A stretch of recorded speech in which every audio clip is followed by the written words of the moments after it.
Olá, pessoal. Sejam bem-vindos aqui a mais um episódio do VasqueCast. Estou aqui com o Renan. E aí, Renan? Olá, pessoal. Sejam bem-vindos. Hoje a gente está muito animado aí. Tem um colega nosso, um grande amigo, e também uma pessoa que tá agora num lugar muito bacana que a gente veio trazer para vocês, o Dr. Guilherme Barbosa Lima. Isso aí. O Guilherme, ele fez cirurgia vascular aqui em São Paulo, né? Foi onde a gente conheceu ele na residência lá no Hospital das Clínicas da USP. E agora ele está lá nos Estados Unidos, né? Ele está fazendo residência lá na Mayo Clinic. Então, seja bem-vindo aí, Gui, vou chamar de Gui, né? Pela proximidade. Seja bem-vindo aí ao nosso episódio. Obrigado, agradecer o convite. Uma grande honra estar aqui com vocês, dois grandes amigos, Renan e o Christian.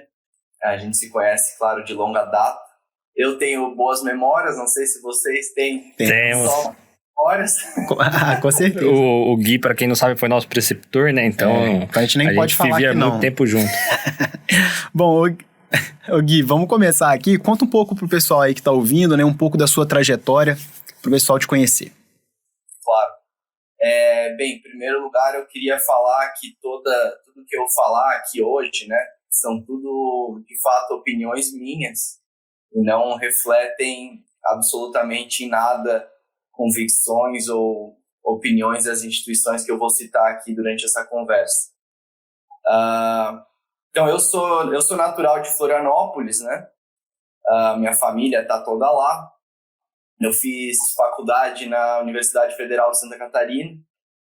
Tive o grande privilégio durante a faculdade de ser mentorado pelo Dr. Pierre Galvani Silveira, que é um grande cirurgião vascular, que foi, de fato, a pessoa que abriu meus olhos para a especialidade, que é uma especialidade maravilhosa, né? Eu imagino que todo mundo que escute a gente aqui tenha também esse viés aí e goste de cirurgia vascular, né? Ou então pessoas que têm curiosidade estão buscando, sem dúvida, uma especialidade em que a gente tem muitas opções, né? Desde a gente pode fazer uma parte mais clínica, a parte diagnóstica, é uma parte também de tratamento.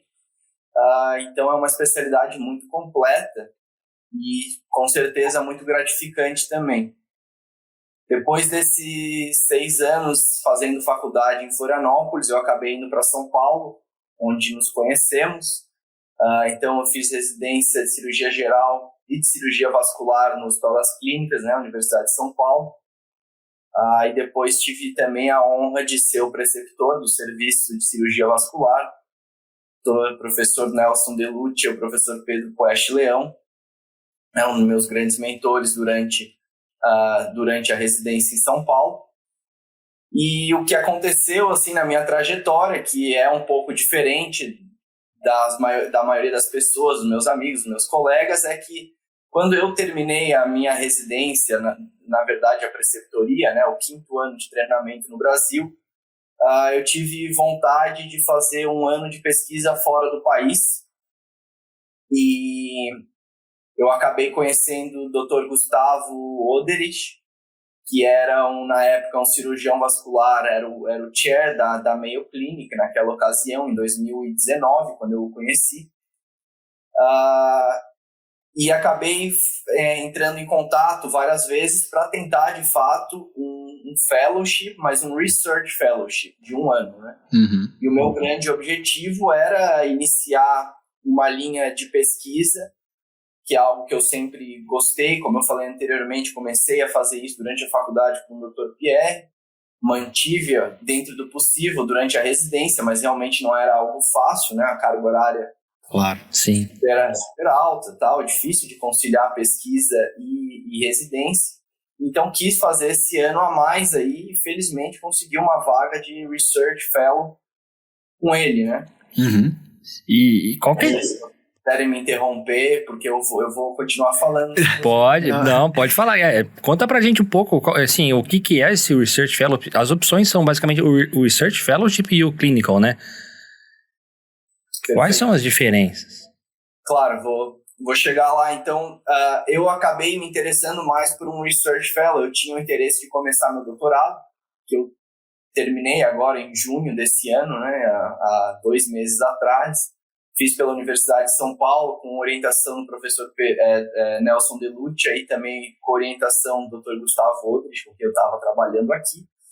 E esse foi o meu interesse maior naquele momento. Eu queria realmente ter uma vivência maior com pesquisa, dar um pontapé inicial no meu projeto de doutorado, e eu achei que era uma opção excelente para mim naquele momento. Agora, a outra opção também de ter uma experiência internacional, claro, sem dúvida, é a pessoa vir para cá e fazer um clinical research, né?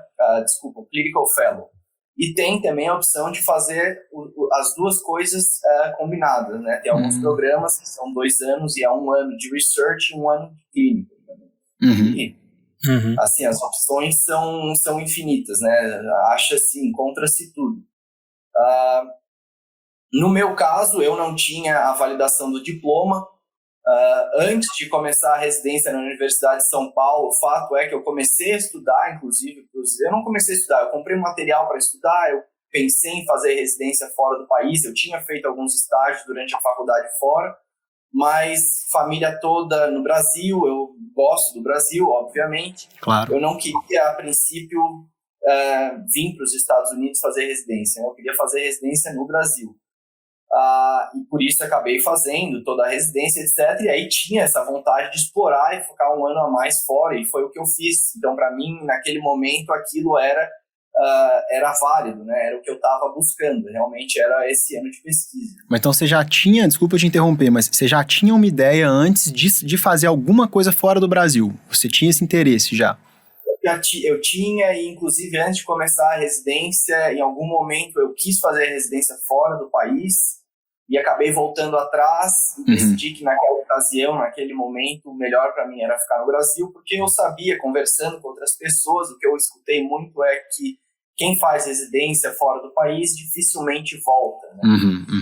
Você vai fazer residência, tu não pode ter tu não pode assumir que tu vai voltar para o país, porque isso é uma coisa, acho que não é um pensamento realista. Eu acho que quem sai acaba dificilmente voltando. E eu não queria, na verdade, morar fora do Brasil. Eu queria morar no Brasil. Então eu achava interessante eu fazer o meu treinamento no Brasil. E se em algum momento eu quisesse fazer uma pesquisa ou alguma especialização, eu podia passar 1 ano fora. Esse era o meu pensamento. Entendi. E de fato, depois, né, da residência, depois da preceptoria, chegou um momento que eu já estava um pouco saturado, eu não queria mais fazer esse ano fora. O que aconteceu foi que eu fui num congresso, conheci o Dr. Odrich, e aí as coisas andaram. Eu fiquei muito impressionado com todas as aulas que ele deu naquela ocasião, naquele evento, e eu queria muito acompanhar ele, ver o que eles estavam fazendo. E como eu falei antes, eu tinha esse interesse de começar meu doutorado também, então os motivos casaram, né? E era o momento certo de fazer. Também achei que se eu começasse a de fato trabalhar, etc., eu dificilmente ia querer sair depois, né? Então foi isso que eu fiz. Eu vim para ficar 1 ano, vim inicialmente para Mayo Clinic em Rochester, Minnesota. Ele, eventualmente, o meu chefe na época, o Dr. Gustavo Odrich, ele acabou se transferindo para a Universidade do Texas, em Houston, e eu acabei indo junto, né? A equipe da pesquisa aqui foi junto. Tá. Eu fiquei por 5, 6 meses apenas na Mayo Clinic, naquele momento, e aí acabei indo com ele para o Texas. E nesse período, o que aconteceu foi que eu comecei a enxergar outras coisas que eu não enxergava antes, entendeu?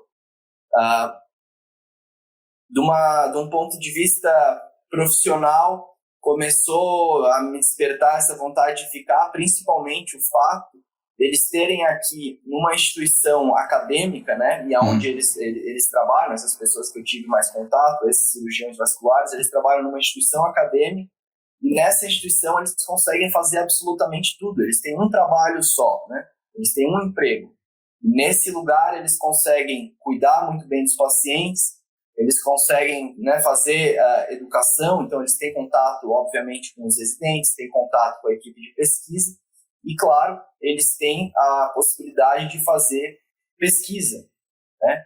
Então, é realmente esse tripé que é de fato algo que eu sempre busquei, assim, eu sempre gostei de pesquisa, eu sempre gostei de cuidar dos pacientes, e eu sempre gostei também desse fator de educação, né? Tá junto com residentes, tá junto com alunos. Sim. E eu comecei a perceber que eles tinham uma condição maravilhosa de fazer isso. E tudo num lugar só, né? Bem mais prático, né? Dá pra... Né?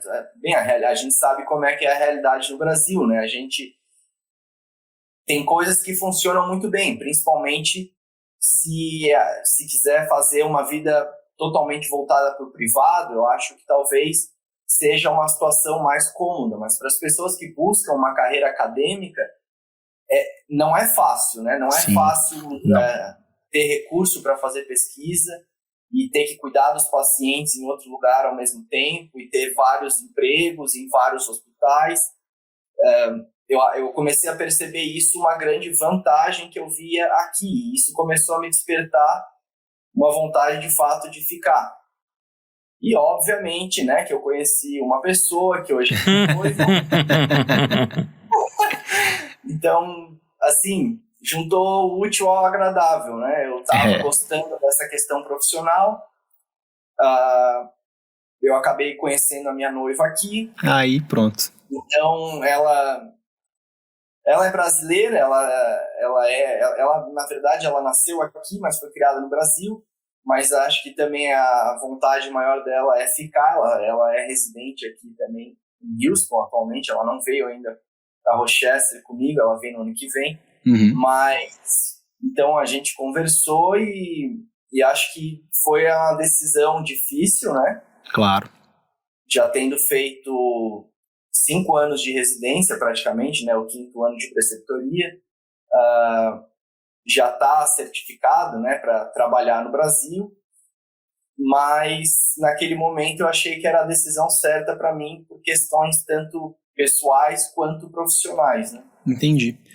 E esse fellow, você, assim, o pontapé inicial aí, o contato inicial foi porque você conheceu o Dr. Oderich no congresso, ou você mandou um e-mail? Como que foi, assim, para conseguir o fellow? Enfim. Sim.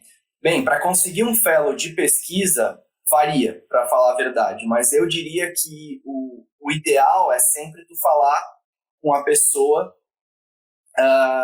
diretamente, né, cara a cara e não por e-mail, porque tu imagina quantos e-mails eles não recebem pedindo para visitar, pedindo para fazer um fellow, etc.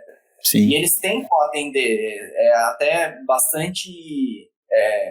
É impressionante como eles respondem todos os e-mails, eles tentam acomodar o máximo possível de visitantes e etc. Uhum. Mas existe um limite, né? E são pessoas que são muito ocupadas, né? Eles têm uma carga de trabalho que é impressionante. Então, eu acho que eventos como, principalmente, claro, no nosso caso, os congressos, felizmente o Congresso Brasileiro da Sociedade Brasileira de Cirurgia Vascular é um grande evento, né, que traz muitos convidados internacionais e te dá, com certeza, essa possibilidade de conhecer pessoas que são relevantes no Brasil, obviamente, mas também em outros lugares do mundo, né? Uhum. Então, esse foi a minha abordagem inicial e, claro, depois por e-mail, uma série de contatos, entrevista, currículo, coisas normais, assim, mas acho que, de fato, o contato direto, assim, é muito importante, mas não tenho dúvida também que o e-mail funcionaria, assim, se não há outra possibilidade, né? Entendi. Não, e bacana, Gui. E aí você foi para aí, fez o Research Fellowship, né? E conta um pouco como é que foi a rotina do Research Fellowship. O que vocês fazem, assim? Como é que é o dia a dia? Claro. Bem, então, depende que tipo de pesquisa vai ser feita, né? Eu, particularmente, estava totalmente voltado para pesquisa clínica. Claro, dentro de cirurgia vascular, o grande projeto de pesquisa aqui são essas próteses para aneurismas tóraco-abdominais e complexos da aorta abdominal, no qual a gente precisa utilizar fenestras, né, e também ramos para incorporar esses vasos, ou seja, tronco celíaco, a artéria mesentérica superior e as artérias renais, né? Uhum. Então, nos Estados Unidos, diferente do Brasil e da Europa,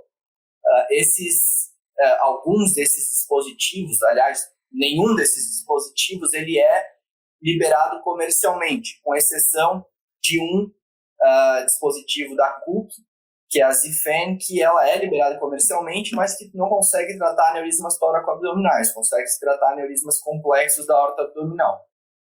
Então, existem 10 centros nos Estados Unidos que têm essa liberação do FDA para fazer o que a gente chama de IDE, que é o Investigational Device Exemption. E esses 10 nos Estados Unidos, eles têm acesso a essas endopróteses que a gente tem acesso no Brasil, já qualquer pessoa, na verdade, tem no Brasil, mas aqui não é assim.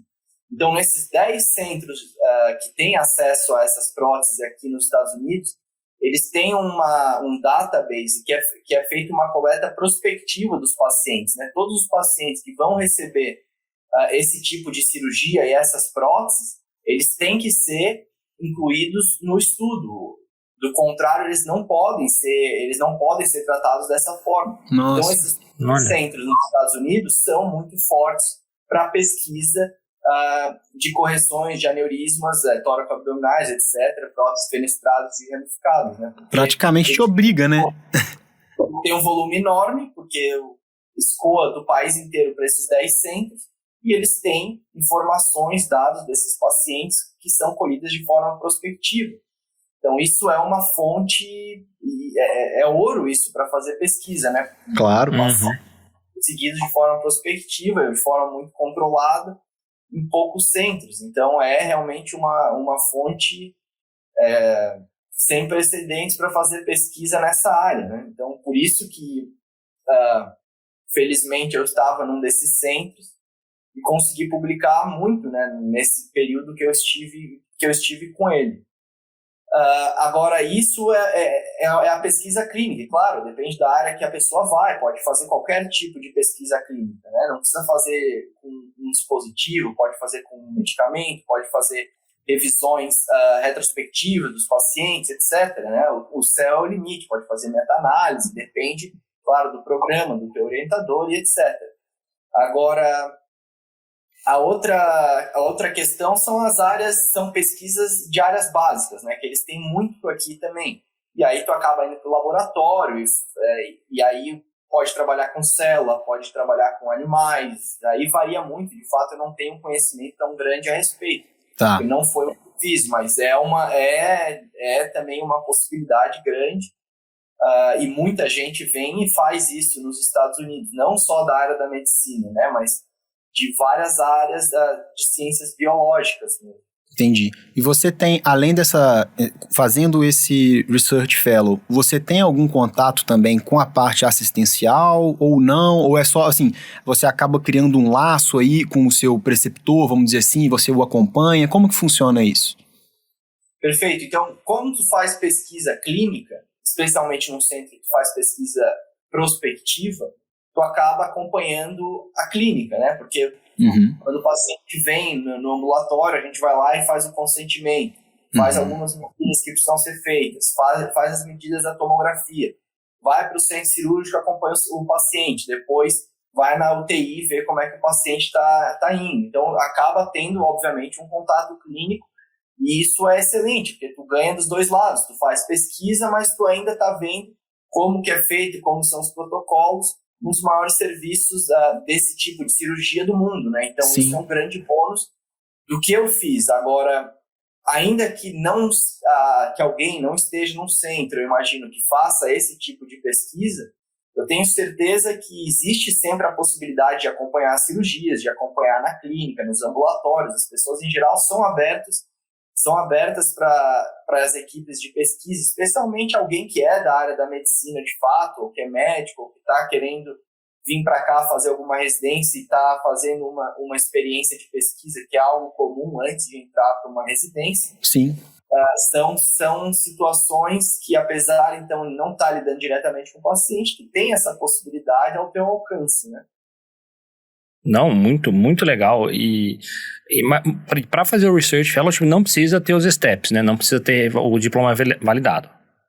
Não precisa ter o diploma validado para fazer um research específico, né? Aliás, muitas pessoas que trabalham, que eu tive a oportunidade de conhecer aqui, são médicos de outros países que vêm para fazer pesquisa e acabam sendo incorporados pelas instituições e acabam trabalhando como pesquisadores 100% do tempo e não fazem mais um trabalho, digamos assim, diretamente clínico, né? Diretamente com cuidado dos pacientes. Lida-se com os pacientes, mas não fazendo os procedimentos, não tratando diretamente dos pacientes, né? Ah, tá. A pessoa vai, né, se interessa, às vezes, e aí decide ficar como pesquisador mesmo, cientista, ficar nessa área. Sim, é impressionante a capacidade que os Estados Unidos têm em captar recursos do mundo. Assim. Vem para fazer experiência e, obviamente, a infraestrutura é enorme, os recursos não são infinitos, obviamente, tem recursos para algumas coisas, para outras não tem, mas é muito acima daquilo que a gente está acostumado. Né? Então, vem para cá, é realmente um grande choque de realidade.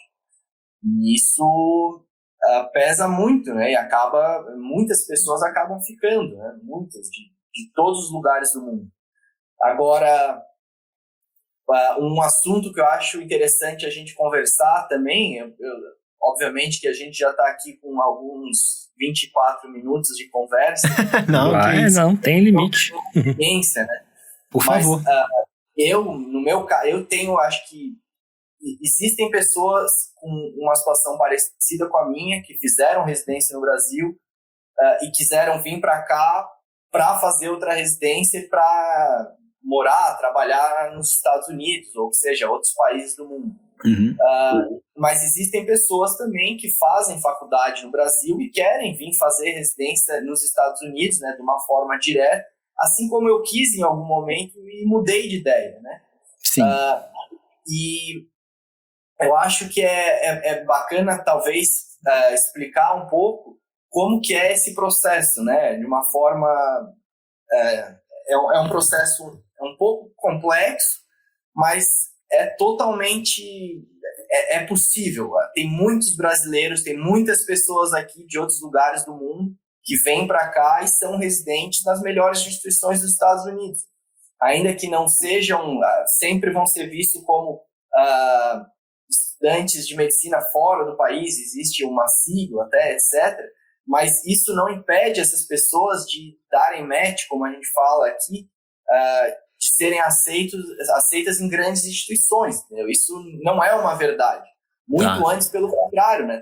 Tem brasileiros em tudo. Tem brasileiros na Mayo Clinic, tem brasileiros em Harvard, tem brasileiros em todas as grandes instituições desse país. Começa a procurar, tem pessoas internacionais, né, não americanas. Sim. Então é, de fato, um nicho totalmente alcançável, né? E, basicamente, esse processo, ele é feito... A gente, como estrangeiro, tem que fazer as mesmas provas que eles fazem como alunos de medicina aqui. Tá. Então, existem três passos, 3 steps que eles chamam, né? A primeira prova têm 4 anos de faculdade aqui, né? São 4? 4 anos de faculdade. Eles têm que fazer um undergrad, que não é medicina, né? Eles podem fazer em várias coisas. Tem gente que faz, não sei, pode fazer algo tipo business e fotografia e vir para medicina. Entendi. Olha. Claro, tem gente que já faz áreas mais voltadas para ciências biológicas, que faz mais sentido. Eu diria que essa é a maioria, mas às vezes tu encontra pessoas...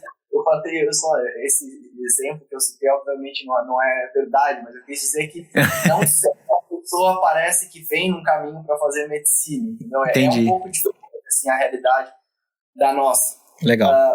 Mas a gente faz as mesmas provas que eles. Então, a primeira prova é uma prova muito básica, de áreas básicas, cai muito bioquímica, genética. Nossa. Coisas realmente básicas, assim, no começo da nossa faculdade, né? Depois disso, a gente tem uma prova que é já voltada mais para medicina mesmo, não tão para bioquímica, etc. São provas de medicina mesmo, interna, clínica médica, desculpa, de cirurgia, pediatria, gineco, obstetrícia, epidemiologia também cai na prova, que nem cai aí nas nossas provas. Então, é uma pegada, digamos, mais parecida com as nossas provas para a residência do Brasil, o STEP 2. Aqui. Beleza. E o STEP 3 também, de uma forma ou de outra, ela é similar ao STEP 2, mas tem algumas diferenças, mas basicamente também são assuntos mais clínicos, assim, e não tanto de áreas básicas, né? Tá. Então, existem as 3 fases da prova. Existia o STEP 2 antigamente era feito com 2 fases, na verdade tinha 2 porções do STEP 2, sendo que uma delas era uma prova prática, atendendo os pacientes, etc. Mas isso com Covid caiu e continua não existindo nesse momento. Ao invés dessa prova prática, atendendo os pacientes, a gente faz uma prova de inglês médico, que é feita, na verdade, online, que tu tem que atender pacientes e conversar com eles, etc. Não é nada muito, muito, muito complicado, para ser bem sincero. Mas essa de inglês, os americanos... Porque você falou que esses steps são mais ou menos o mesmo caminho que eles têm que fazer. Essa etapa, eu imagino que eles não precisem fazer, né? Verdade. Anteriormente, né, quando tinha essas 2 posições do Step 2, eles faziam também. Mas agora, não tem uma dessas partes, eles não fazem, mas a gente tem que fazer essa prova de proficiência em inglês, que é justo, totalmente aceitável, né? Pelo amor de Deus. Totalmente, né? Eu estaria estranho se não tivesse, né? Então, assim, de uma forma geral, é justo, entende? Porque a gente faz as mesmas provas que eles fazem. Tu vai lá, online, marca, tu vai num centro. Se vocês quiserem fazer essa prova, vocês podem fazer essa prova. Daqui a 2 semanas, se tiver data, pode fazer. Entendi. Qual que é o tempo? Então, demora, então até tem que estudar. Para quem já terminou a faculdade, tem que voltar a estudar genética. Sim. Bioquímica, entendeu? Embriologia. Em média, quanto tempo que demora esses steps aí? Você fazer os 3? É uma boa pergunta. Acho que isso varia muito com a pessoa. As formas de estudar para esses steps, eu sei que antes ninguém sabia direito, né? No Brasil, especialmente, 10 anos atrás, 15 anos atrás. E eu sei que cada vez mais existe uma rede de apoio. Tu encontra no Facebook, no Instagram, em vários portais, assim mesmo, várias dicas, como se preparar. Tem inúmeras pessoas que vêm para cá e acabam criando cursos mesmo, que tu paga, e eles te mostram, faz isso, compra esse material, compra aquele, como que faz a inscrição, como que faz o teu currículo, eles te mostram tudo nesses cursos. Entendi. Eu tive a sorte de ter, primeiro a minha noiva, claro, na época a namorada que tinha passado pelo mesmo processo, e alguns amigos também, entre eles vou citar até o Leonardo Cruz, que é um psiquiatra de Santa Catarina, veio para cá e está refazendo a residência dele, e ele, por exemplo, tem um curso. Tá. E eu usei muito do material dele para me guiar, e foi ótimo. Legal. Assim, né? Cria-se uma rotina de estudos, e aí tu vai fazendo alguns simulados e tu sabe quanto tu tá fazendo nas provas, através desses simulados, né? Tu tem uma noção onde é que tu tá. E aí, dependendo da especialidade que tu quer prestar, se é mais concorrida, menos concorrida, tu faz a prova meio que sabendo a pontuação que tu vai ter, entende? Então, isso é a questão. Se tu quer tirar uma nota extremamente alta, tu pode demorar mais de 1 ano para fazer o Step 1. Tá. Se tu quer tirar uma nota não tão alta, eu diria que 6 meses a 8 meses tu consegue estudar para o primeiro Step. Depois do primeiro Step, o Step 2 e o 3, especialmente, né, para quem já fez provas no Brasil, etc., já terminou a faculdade, é mais fácil, na minha opinião, do que o Step 1, né? Porque o Step 1 é aquilo, faz 6 anos que tu viu tudo, tem que rever coisas que estão lá no fundo da tua memória e tu não lembra tão bem. Sim. Agora, o STEP 2 e 3 são coisas que a gente vê no internato, ou quem já fez residência vê na residência, então é um pouco mais fácil. Eu, particularmente, fiz tudo em, 7 meses. Mas eu não recomendo fazer isso, porque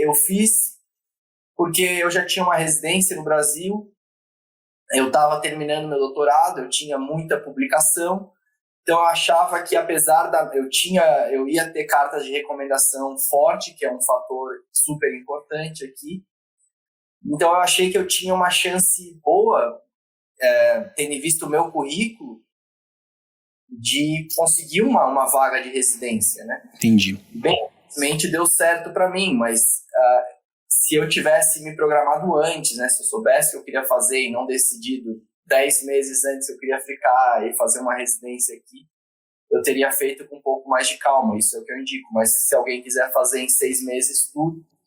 A nota, então, interfere. A nota conta para entrar nas residências. Perfeito. Agora, então, esse então, para validar o diploma, é isso que eu falei, são 3 provas, certo? Certo. São as mesmas provas que eles fazem. Mas isso não te garante uma residência, isso te garante o poder de exercer a medicina nos Estados Unidos. Esse te garante, na verdade, a possibilidade de aplicar para uma residência, porque se tu tem um diploma de médico válido aqui, tu ainda precisa de uma residência, tu precisa de uma residência para poder atuar, de fato. Você não pode simplesmente fez os 3 steps e abrir o seu consultório, por exemplo? Não pode. Tu vai ter que fazer alguma coisa a mais. Vai ter que fazer uma residência, uma especialização, etc. Né? Tá. Sai da faculdade, sabe, e vai direto. Tá. Pelo menos em nenhuma situação que eu esteja, que eu saiba, assim, todo mundo tem que fazer essas provas e aí aplica para a residência que quer, que seja clínica geral, né, internal medicine, ou vai fazer o que for, parecido com o Brasil, mas tem que fazer alguma residência. Tá. Uhum. E aí, como é que funciona, né? Por que eu estou falando sobre essas 3 fases, esses 3 steps? Porque essas notas que tu tira, principalmente no step 1 e no 2, é a nota que tu vai aplicar para os programas. Sim. Diferente do Brasil, tu não vai fazer uma prova para cada hospital. Tu vai fazer essa prova, que é uma prova nacional, e é um sistema, digamos assim, inteligente, porque mesmo fazendo provas diferentes, em teoria, elas têm um nível similar, então as pessoas que estão indo bem, não importa se faça a prova em fevereiro ou em outubro, essas 2 pessoas vão fazer notas parecidas, digamos, se ela tem um nível de conhecimento similar. Nossa, bem diferente. Uma não sabe nada, e uma que sabe muito, não importa quando que essas pessoas façam a prova no ano, elas podem marcar para quando elas quiserem. A que sabe muito vai fazer uma nota, e é uma nota boa, e a outra pessoa não vai. Então, isso é assim que funciona, não é uma prova por ano. Faz a prova quando quiser. De fato, agora, o Step 1, ele deixou de ter uma nota há pouquíssimo tempo, acho que esse vai ser o primeiro ciclo em que as pessoas não têm a nota, então é só ou é pass ou fail.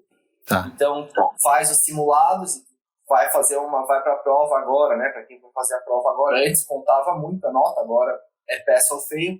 Então, imagina-se que a nota do Step 2 agora vai ser muito mais importante.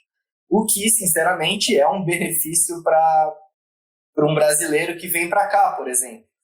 Alguém que já terminou a faculdade, porque eu acho que o Step 2 é muito mais próximo daquilo que a gente estuda para fazer as nossas provas de residência do que o Step 1. O Step 1 é algo que tem áreas básicas, etc., que já está distante para a gente, né? Sim. Mas agora precisa fazer uma boa nota nisso, então é só passar. Isso é uma facilidade para a gente, eu diria. E aí, como é que funciona o processo, né? O processo de aplicar para uma residência ou aplicar para um fellowship clínico. Tá. Porque é um fellowship research, né, de pesquisa. Existem também algumas vagas que precisa fazer uma aplicação formal, tem entrevista, etc. Mas existem muitas vagas que as pessoas estão buscando por alguém. Então, tu entra em contato, etc. Tu faz uma entrevista e tu não precisa fazer Tu não precisa fazer uma documentação tão extensa como para começar uma residência ou um fellowship clínico. Para começar um fellowship clínico ou para começar uma residência é um processo um tanto quanto mais complexo, né? E esse acho que é um dos motivos até que quem vem para fazer algo desse tipo tem na cabeça uma ideia de ficar nos Estados Unidos, né? Porque é uma residência longa, os programas aqui não são menos do que 4 anos, para programas cirúrgicos não são menos do que 5 anos, e envolve todo esse processo de fazer a validação do diploma, depois precisa ter boas cartas de recomendação, e aplicar para as provas, e aplicar para as residências. Como que funciona exatamente tanto o processo do fellow clínico como da residência? Existe um sistema nacional que tu vai botar todos os teus dados lá. Tu vai botar as notas que tu tirou nas provas, e isso é feito todos esses sistemas, eles conversam entre si. Esse sistema que tu fez as provas e esse sistema que tu está submetendo a tua aplicação. Então, tu bota nesse sistema da aplicação, ele conversa com o teu sistema das notas, ele puxa as notas e tu joga lá todo o teu currículo. E, muito importante, tu precisa de 4 cartas de recomendação. 4? Claro, 4 cartas de recomendação.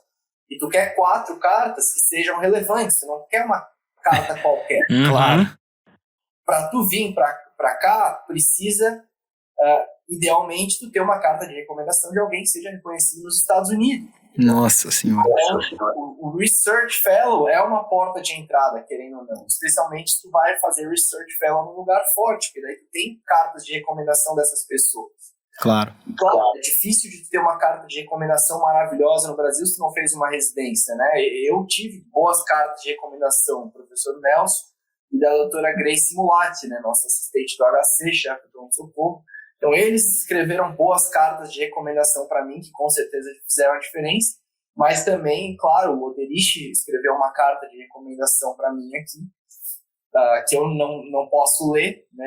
É uma carta que eu mando direto para o sistema, mas que eu imagino que seja uma boa carta de recomendação, né? Senão eu não teria conseguido boas entrevistas. Sem dúvida. Então, tem que bota tudo isso num sistema,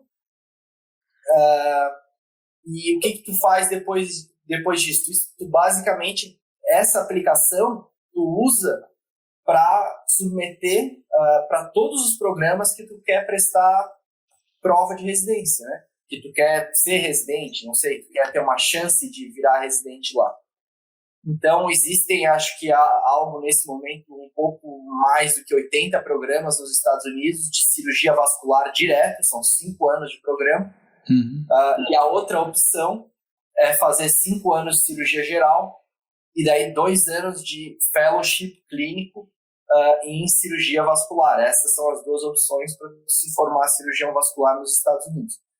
E esse mesmo processo é feito para se aplicar para um research clínico, né? As entrevistas são em momentos distintos, mas é um processo um tanto quanto similar. O que acontece? Depois que tu submete toda a tua aplicação para todos esses programas, eu submeti, por exemplo, para 30 programas, mas vou te falar que a maioria das pessoas aqui, que eu pelo menos tive a oportunidade de conhecer, dos alunos, né, que aplicaram, etc., eles aplicam para todos os programas, para os 80 e tantos programas. E ao longo do final do ano, começa a receber os convites para entrevistar nesses lugares. E aí tu vai lá pessoalmente, agora no meu caso e esse ano, no caso do Covid, no ano anterior também tudo está sendo online, então eu fiz todas as entrevistas online. Tá. E aí depois dessas entrevistas, o que eles levam em conta? Eles levam em conta as tuas notas, né, nos 3 steps, eles levam em conta o teu currículo, isso inclui as cartas de recomendação e, obviamente, as entrevistas.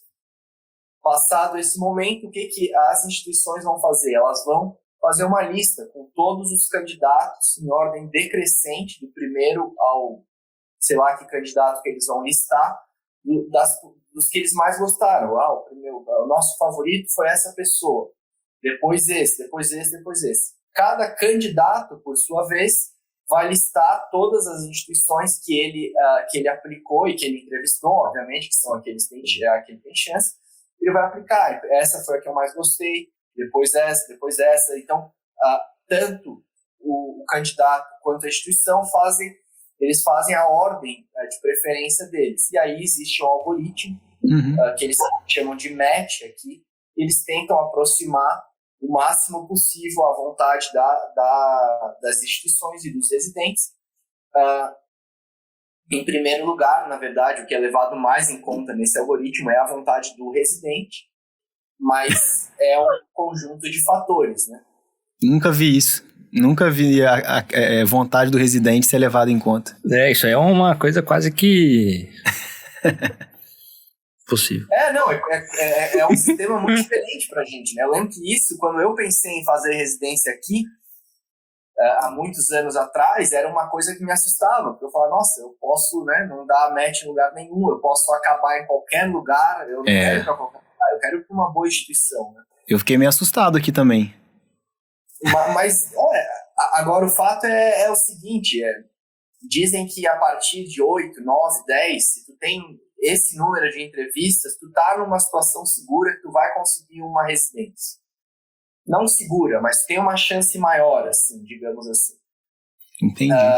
Eu tive sorte, assim, eu consegui boas entrevistas, entendeu? E quando eu vi, quando eu tava indo para as entrevistas, até mais do que o esperado, eu estava sentindo uma receptividade muito grande dos programas, mesmo sendo estrangeiros, entende?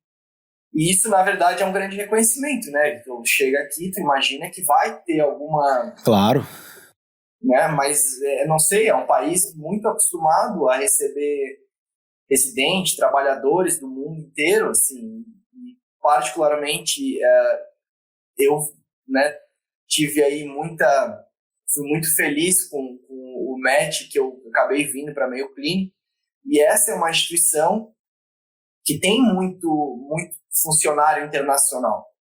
E esse, na verdade, é um dos grandes trunfos, né, que faz a instituição uma grande instituição, né? Realmente agrega valor de todos os lados. E, obviamente, eu me sinto muito acolhido aqui, muito melhor do que o esperado, inclusive.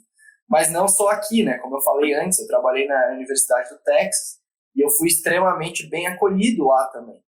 E tinha, assim como eu, muitas outras pessoas internacionais trabalhando. Então, eu acho que, na minha opinião, pelo menos na minha cabeça, eu tinha a impressão que eu ia achar, eu ia ter um pouco mais de dificuldade, ou eu não ia ser tão bem aceito, talvez. E até então, nesses 2 anos que eu estou aqui, muito antes pelo contrário. Eu sempre sou muito aceito, muito bem acolhido. E a minha impressão é que se tu trabalha duro e que tu entrega resultado, eles te querem aqui. Então. Tu continue fazendo pesquisa, ou eles querem que tu aplique para uma residência. Parece que, à medida que as coisas vão dando certo e vão andando de uma forma satisfatória, assim, naquilo que tu tá fazendo, as portas começam a se abrir para ti. Essa foi a minha experiência, e conversando assim com outras pessoas numa situação semelhante é a sensação que eu tenho, assim, sabe? É um sistema inteligente para captar, né, recurso humano produtivo, né? Nossa, putz, tô impressionado. E é o que eu ia falar também, o Gui ficou falando de sorte, é lógico que tem um fator sorte, mas, pô, o currículo do cara também, não é pra puxar saco não, porque eu não preciso, né, mas... não só o currículo, já mas tinha toda uma bagagem do Brasil, uma residência já de ótima, né, uma ótima residência no Hospital das Clínicas da USP, já tinha aí um doutorado, né, pra ser engatilhado. Não é assim... Mas também, assim, não querendo puxar o saco, mas o Gui também foi uma grande pessoa, né? Sempre foi uma pessoa muito querida por todo mundo. Então, eu acho que isso também sempre contou muito, né? Com certeza. Você tem um tipo de relação interpessoal muito, muito bacana. Tanto coisas que eu praticamente, né, absorvi no pouco tempo que a gente estava junto e tento levar também pra minha vida, inclusive. E agora que você já começou aí, né, a residência na Mayo Clinic, Conta pra gente, assim, dá uma resumida, né? Como é que funciona, como é que é a sua rotina aí, assim? Eu sei que é difícil você entrar em cada detalhe, senão a gente, né, ficaria aqui até ano que vem. Mas Deixa eu só falar antes, rapidão, que esses tempos agora saiu aquele EduRank, que faz o ranking das universidades, as melhores universidades do mundo, né? Inclusive nas áreas, né? Não só nas áreas gerais, mas medicina e as especialidades. E eu fiquei impressionado, né? Eu sabia que você estava aí tudo, mas eu fiquei impressionado que a Mayo Clinic é a número 1 do mundo, né? Em cirurgia, né? Eu, poxa, fiquei de cara. E pelo que você me falou, já é assim faz tempo, né? Não, verdade, assim, realmente a instituição número 1, acho que quase nos últimos 10 anos, se não me engano, nos últimos 7 ou 8 anos. E é um lugar mais de trabalhar, né? É uma experiência única estar aqui. Eu queria falar assim, bem, primeiro eu queria agradecer, obviamente, vocês estão me elogiando aí, mas acho que mais do que eu mereço. Calma. Dizer que sim, que é verdade, assim, de fato, quem quer vir e fazer alguma coisa parecida, né? Eu acho que a pesquisa é uma excelente porta de entrada, mas que não é assim, vir e achar que vai fazer pesquisa das 8 às 4 e as coisas vão se abrir, né? O cara tem que trabalhar, sabe? Eu fiquei, antes de aplicar para a residência, acho que 1 ano e meio eu estava trabalhando, e assim, eu apresentei, acho que nos principais congressos, a gente publicou nesse período aí mais de 20 artigos, eu terminei meu doutorado, então assim, apesar de estar trabalhando com pesquisa e não estar dando plantão, etc., claro, é melhor do que estar fazendo residência, não estou dizendo que não é. É uma carga horária melhor, no final de semana tu consegue trabalhar de casa, tu dorme todas as noites, melhor, é uma carga horária muito melhor do que fazer residência, não tenha dúvida. Mas tem que sentar e trabalhar, então tem que publicar, tem que mostrar que está interessado, tem que ir atrás. Tem que ir para os congressos, tem que falar no máximo possível nas plenárias, pôster, o que seja. Tem que estar lá mostrando a cara, e aí, quando tu vai aplicar para as provas, as pessoas te conhecem, já te lembram de ti. Isso facilita, né? Mas tu tem que tentar estar numa posição, de fato, tu tem que estar no holofote, entendeu? Tu tem que ir com o teu chefe para um congresso, e o teu chefe encher o peito para falar de ti para as outras pessoas, entende? Isso acho que o que realmente abriu as portas para cá, né? Tá na hora certa, no lugar certo, com as pessoas certas, mas tu tem que botar o esforço lá, entendeu? Senão não acontece, né? Agora, bem, é óbvio, uma grande honra estar aqui na Mayo Clinic hoje em dia. Como eu falei antes, é um hospital maravilhoso de trabalhar. O Dr. Oderich, ele era o chair aqui, quando ele foi para a Universidade do Texas. O que é chair? Então, claro que é uma pessoa que eu gosto muito, né, que me abriu todas as portas aqui, a quem eu devo muito. Mas também na Mayo Clinic, atualmente, tem pessoas assim impressionantes, né? Em primeiro lugar, eu comecei, são 5 anos de cirurgia vascular, mas tem várias rotações de cirurgia geral. Eu tive a felicidade de começar na cirurgia vascular, onde eu me sinto à vontade, e eu tô no estágio do Dr. Bernardo Mendes, né, que também é um brasileiro. Ele é do Rio Grande do Sul, de Santa Maria, e fez cirurgia geral na Santa Casa de São Paulo, e acabou vindo para cá e foi mentorado pelo Dr. Oderich durante a formação dele aqui na Mayo Clinic, né? E felizmente eu tenho ele agora como um grande, né, a grande imagem aqui, e que faz todos esses casos endovasculares de aneurismas tóraco-abdominais e complexos de aorta, que é, de fato, acho que a minha grande paixão dentro da cirurgia vascular, entre outras coisas que eu gosto, mas é o que eu tenho me envolvido mais nos últimos anos, óbvio, na preceptoria do Hospital das Clínicas, professor Nelson, e depois fazendo pesquisa com o Derich, também antes na faculdade com o Dr. Pierre, que é a grande expertise dele. Querendo ou não, é uma coisa que eu venho buscando, assim, né? Eu tenho, então, agora aqui um grande modelo, né, que é o Dr. Bernardo Mendes. Então, eu estou num serviço que é um sonho, assim, para qualquer residente de cirurgia vascular. Assim, nos últimos 2 dias, a gente operou 4 aortas complicadas. Então, Nossa! E é um volume muito grande. A gente fez 2 esses Physician Modified Stent Grafts, né, endopróteses feitas na bancadas, né, sob medida do paciente. Teve uma ocasião no último mês que a gente fez 2 casos no mesmo dia. E praticamente toda semana a gente tem de 2 a 3 casos. Então é um volume, assim, absurdo. Na realidade, entendeu? E o hospital, não sei se o tamanho do hospital não é tão grande quanto o HC, por exemplo. Mas o jeito que o hospital funciona é impressionante, porque tu precisa de uma UTI, tem a UTI. Não precisa da UTI, que é que eles chamam aqui, tipo, é um cuidado intermediário entre enfermaria e UTI. Não vai precisar de UTI? Não. Então eles chamam Progressive Care Unit. Aí vai. Tudo na hora. Então é muito impressionante, né? O dia a dia do hospital funciona muito bem. É um motor que está muito redondo. Um sonho, entende? Agora a rotina, assim, né? Como é que é a rotina? Né?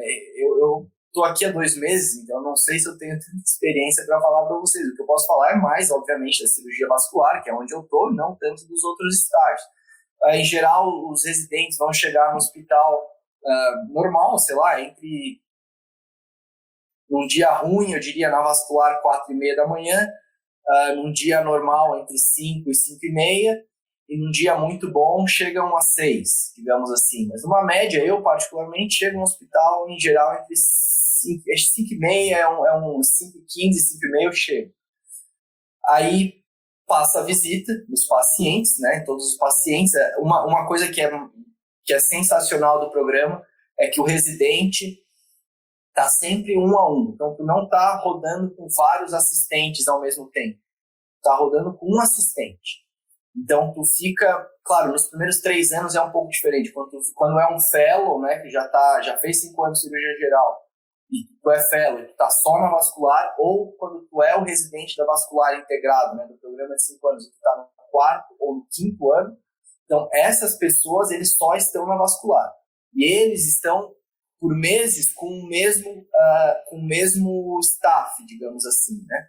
Tá. Então, eles absorvem tudo que aquela pessoa sabe, entende? Né? Tu não tá com um assistente num dia, com outro no outro, plantão, entendeu? Tu tá com ele por 4 meses, digamos assim. Caraca. Vendo ambulatório, na cirurgia, no pré-operatório, no pós-operatório. Então, é um sistema que eles falam 1 a 1, assim, que é um crescimento excelente, entende? Porque tu tem realmente um contato profundo com cada assistente. Isso engaja muito o residente, ou o fellow, que seja, e é muito favorável para o crescimento, né, para o aprendizado. Então, basicamente, o cara chega de manhã, vê os pacientes do attending que tu tá rodando. Eu, no meu caso, por exemplo, agora estou com o Dr. Bernardo Mendes, né? Então eu vejo os pacientes dele com alguém acima de mim, ou com um fellow, ou com um residente do 4º, do 5º ano. A gente passa a visita, vê todos os pacientes, termina a visita, a gente vai pro pré-operatório do centro cirúrgico, fazer consentimento cirúrgico, fazer coisas assim e tal. Aí, em geral, a gente tem das 7h15 às 8h15, todos os dias, com exceção da segunda-feira, a gente tem reunião didática, seja de casos pré-operatórios, seja de grand rounds, que apresentam uma aula, assim, toda semana, em geral, 4 dias, né, terça, quarta, quinta e sexta, de manhã das 7h15 às 8h15, tem alguma reunião didática, que é uma coisa que o grupo não abre mão, que obviamente gera um trabalho, né, porque tu tem que estar lá, tem que chegar cedo para dar tempo de fazer isso, mas é óbvio um crescimento grande para os residentes, né? E aí, depois da reunião, vai todo mundo para o centro cirúrgico. Quem não está em dia de centro cirúrgico vai para o ambulatório ver os pacientes. aí de uma forma ou de outra faz todas as cirurgias do dia, faz todas as consultas do dia e obrigatoriamente faz um PM rounds, né, passa uma visita tarde/noite nos pacientes, e aí faz o que está faltando, etc. E aí vai para casa, eu diria qualquer coisa entre 5h30 e 8 da noite. Então, essa é uma rotina. Agora, alguns fatores que eu não citei, né, que são relevantes, assim, é que especificamente aqui, eu tenho certeza que outros hospitais no país também tenham, mas eu sei que aqui é um pouco acima da média nessa questão, mas nesse processo todo, o apoio que existe é imenso. O que eu estou querendo dizer com isso? A gente tem no andar enfermeiras, existem algumas denominações aqui, algumas posições que a gente não tem no Brasil, né, que chamam Physician Assistant, Nurse Practitioner. Existem posições diferentes. E a gente tem, a vascular tem 5, 6 enfermeiras dessas que resolvem tudo nos andares enquanto os residentes estão no centro cirúrgico, os fellows estão no centro cirúrgico. Nossa Senhora, que sonho, hein? BIP, onde que toca o BIP? Toca o BIP delas. Então elas olham, elas tentam resolver, elas vêm, conversam. Então existe uma equipe muito grande por trás ajudando os residentes, de forma que eles conseguem ir para o centro cirúrgico muito mais do que conseguiriam, entende? O paciente tem um problema no andar, elas estão lá, elas resolvem, elas vão prescrever os pacientes, elas vão pedir UTI se precisar, elas resolvem, assim, é realmente um fator, assim... Eu não consigo imaginar, de verdade. Muito impressionante, mas é o que eu tô falando, isso não é, eu diria que isso não é tão comum assim, do jeito que tá funcionando, e essa experiência que eu tô falando para vocês, acho que é realmente uma instituição ímpar. Um sonho. Outra coisa que é muito interessante do programa é que eles têm um sistema que eles falam que são as equipes azuis e as laranjas. Então, os dias da semana, um dia opera a equipe laranja, um dia opera a equipe azul, e assim roda. Então, teoricamente, alguns assistentes são de uma cor e outros são de outra. Então, eles têm um dia de cirurgia, um dia de ambulatório, um dia de cirurgia, um dia de ambulatório. E isso é uma forma interessante, né? Porque tem menos eles não estão todos os dias no centro cirúrgico, e muitas vezes, no dia que eles estão, eles têm 2 salas. Então, eles têm uma cirurgia acontecendo e outra já entrando em paralelo, e 2 equipes de residente. Então, isso dá autonomia para os residentes de começar os casos, muitas vezes, fazer até uma boa parte do caso, etc. São fatores que ajudam na autonomia do residente, né? E sem dizer o volume, né? Os caras conseguem botar 3, 4 aortas num dia, é atípico, mas assim, 2 aortas é normal, assim, num dia, sabe? Então, realmente, é o que eu falei antes, assim, o motor funciona de uma forma que é muito favorável para todo mundo, claro. Lógico. Os pacientes, os residentes têm um apoio imenso, né? Claro, tá todo mundo fica cansado, tu acorda cedo, dorme tarde, existem reclamações, certo? Mas assim, quando tu para perceber tudo que tu tem ao teu dispor, é realmente muito impressionante, cara. Falta um exame de laboratório. Tu pede o exame de laboratório, tu não precisa fazer nada, não precisa pegar um telefone. Tu pede no sistema o laboratório, 45 minutos depois vai estar pronto no sistema. Sabe? Assim, bizarro. Então, ver o que está acontecendo com o paciente, tu entra no sistema, tem lá quanto que o paciente está fazendo, tá fazendo de urina por hora, se o paciente está entubado, não está, tu acha tudo, então tu consegue seguir as coisas. Dinâmico. É difícil de explicar, sabe? É realmente uma grande ajuda, óbvio, para os residentes, para quem trabalha aqui, mas especialmente para os residentes tu consegue focar em estudar mais, em fazer pesquisa. Os caras aqui publicam durante a residência. Então, são coisas assim, acho que não tão uma questão de diferença, né? Os cirurgiões são excelentes em todos os lugares, mas simplesmente a forma que a máquina toca aqui ela é muito, muito impressionante mesmo. Nossa, eu tô impressionado mesmo, de verdade. E se tiver, por exemplo, alguma emergência noturna, assim, o residente tem algum residente de sobreaviso de noite ou é presencial? Fica algum assistente presencial ou não? É o que eu ia perguntar. É uma boa pergunta. Bem, o único hospital do mundo que eu conheço que existe um assistente de 24 horas no hospital é o Hospital das Clínicas da Universidade de São Paulo. Porque não está fazendo uma injustiça com outras instituições que também tem, né? Mas eu conheço, claro, o HC tem um volume absurdo, né? E a quantidade de casos, né, de aorta que se recebe, tanto de dissecção, quanto aneurisma, quanto mesmo casos de dispnia, né, de membros inferiores, mesentérica, sem dizer os traumas da madrugada, que são tão comuns, né, e a gente, quantas noites, né, a gente já ficou acordado fazendo esse tipo de cirurgia, mas aqui não, aqui existem, os assistentes, eles estão de sobreaviso em casa, e em geral existe um residente um pouco mais novo, em geral algum residente da cirurgia geral do 3º, 4º ano, e um residente da cirurgia vascular que esteja no 4º ou no 5º ano, ou um desses fellows, né, que já fizeram 5 anos de geral e agora estão fazendo 2 anos de fellow de vascular. Um desses estão de sobreaviso no hospital.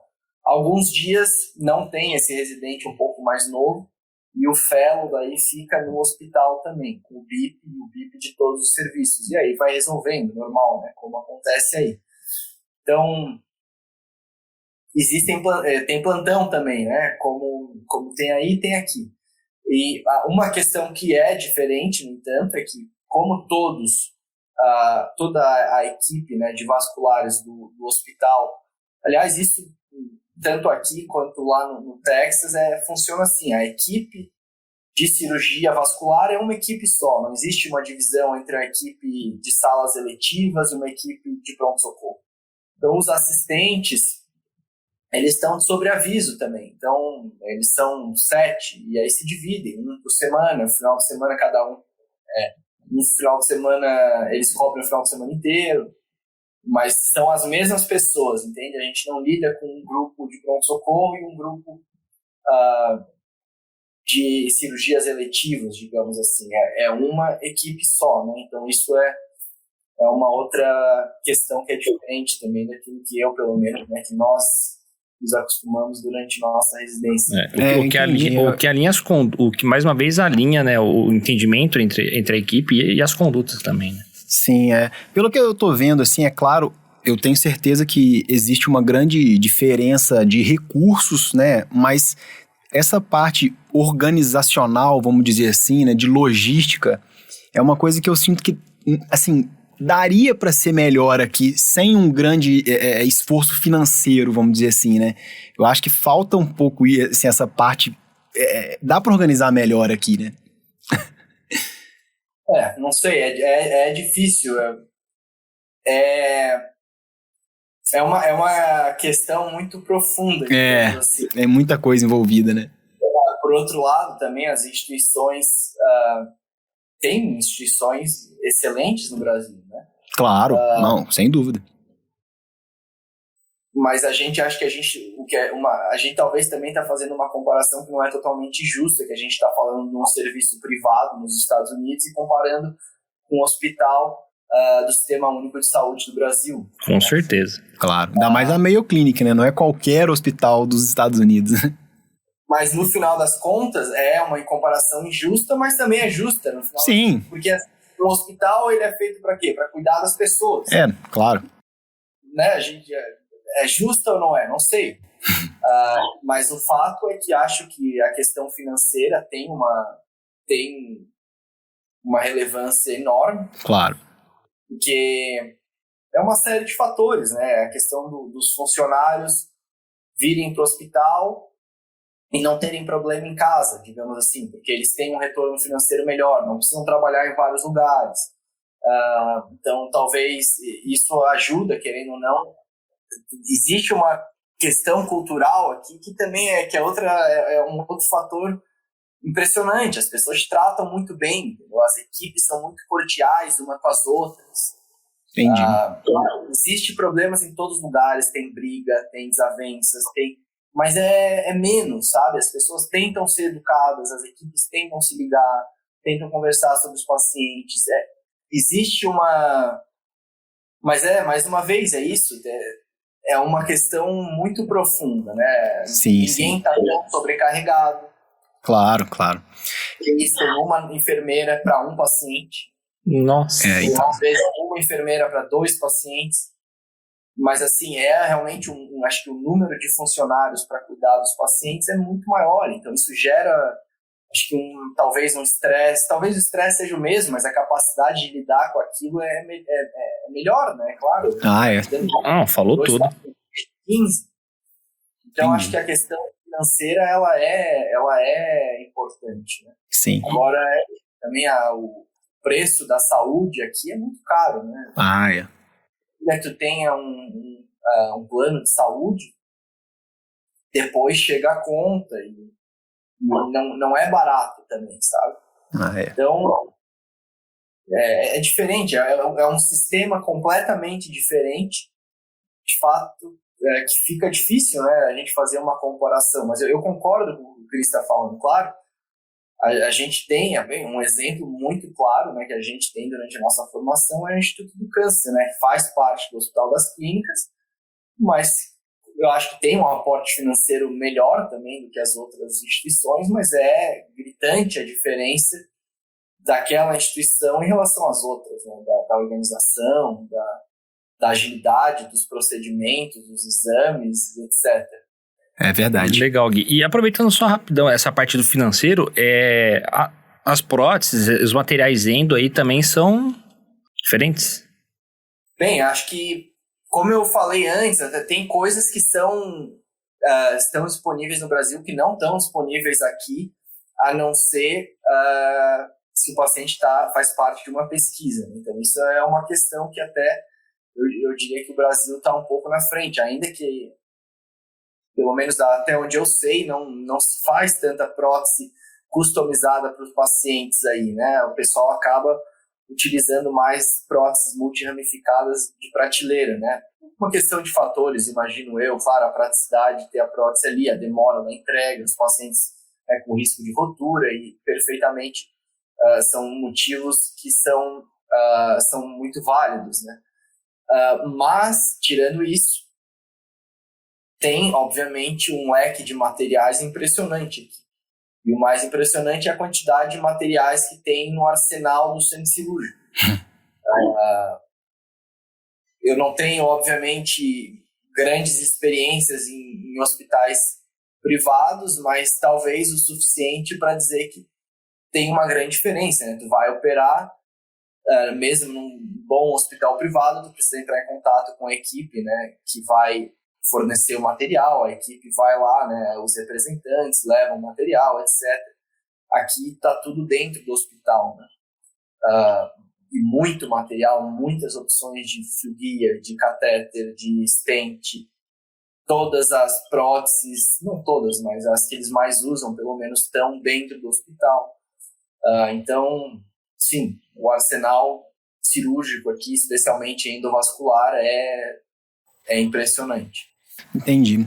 Ô Gui, achei muito legal mesmo, deu pra gente, assim, ter uma ideia muito melhor de como que faz, né, para poder tentar uma vida aí nos Estados Unidos, ou mesmo que seja transitório, né, um fellow aí, um research fellow, essa questão aí dos steps, achei muito legal mesmo. Nossa, foi muito... eu não imaginava, né, assim, eu tinha uma pequena noção, mas você falando esclareceu demais, assim, como é que funciona o processo. Exatamente. E assim, queria agradecer imensamente a disponibilidade, né, como todos nós aqui ouvimos, né, sua rotina é bastante puxada, você tá até aí no hospital, né, tá com um bip aí, então eu sei que não é fácil, mas assim, muito obrigado, eu acho que vai ajudar muitas pessoas, assim, que têm uma ideia, tenho certeza que alguma pessoa aí vai ouvir e vai se sentir incentivada a tentar algum clinical, algum research fellow ou clinical fellow aí nos Estados Unidos, e muito obrigado aí pela disponibilidade.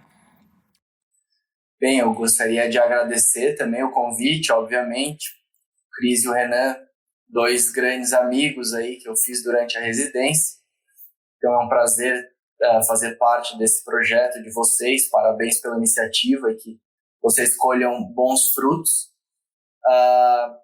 Obviamente que eu tentei falar, acho que a minha experiência, né? Acho que esse era o intuito. Claro. E trazendo junto da minha experiência questões que podem ajudar tanto pessoas que têm uma trajetória parecida com a minha, mas também aquelas que não. E óbvio que tem muitas coisas para falar, a gente podia, para cada assunto, né? Nossa, então eu falei, quem tem interesse, né, nesse tipo de, né, nessas coisas que a gente está conversando, procura no Facebook, procura no Instagram, e tem material, tem muita realmente coisa disponível sobre como estudar, o que fazer, quais livros comprar, quais cursos comprar, como fazer como aplicar para, né, as residências, como aplicar para essas provas. Tem uma gama de materiais, de fato, hoje em dia na internet, em português mesmo, para a gente.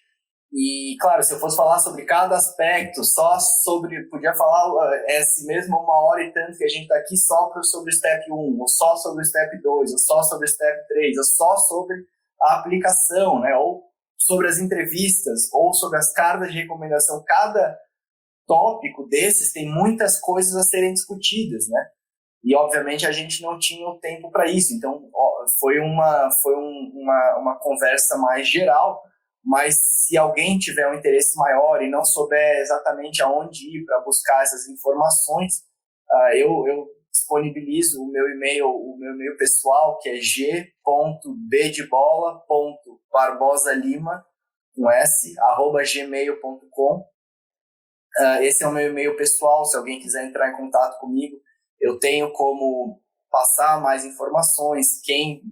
Para quem, por exemplo, quer fazer um Research Fellow, ou para quem quer já estudar para as provas, como se preparar, eu posso dar indicações, né, de pessoas que têm esse tipo de serviço, e muitas vezes até não pago, não precisa pagar, outras vezes precisa, mas eu posso ajudar para quem quiser, eu posso ajudar essas pessoas. Mas no mais uma vez eu gostaria de agradecer o convite, reforçar que tudo que eu falei aqui são opiniões minhas e não obrigatoriamente, né, refletem a realidade, a visão de outras pessoas, mas é a minha experiência, e muito menos refletem, obviamente, as opiniões das instituições que eu citei aqui durante a nossa conversa. Perfeito, Gui. Muito obrigado. Foi muito bacana. Tenho certeza que a galera vai curtir demais. Espero te ver logo menos. Sim, se vocês quiserem, podemos conversar sobre outras coisas aí também. Beleza. E eu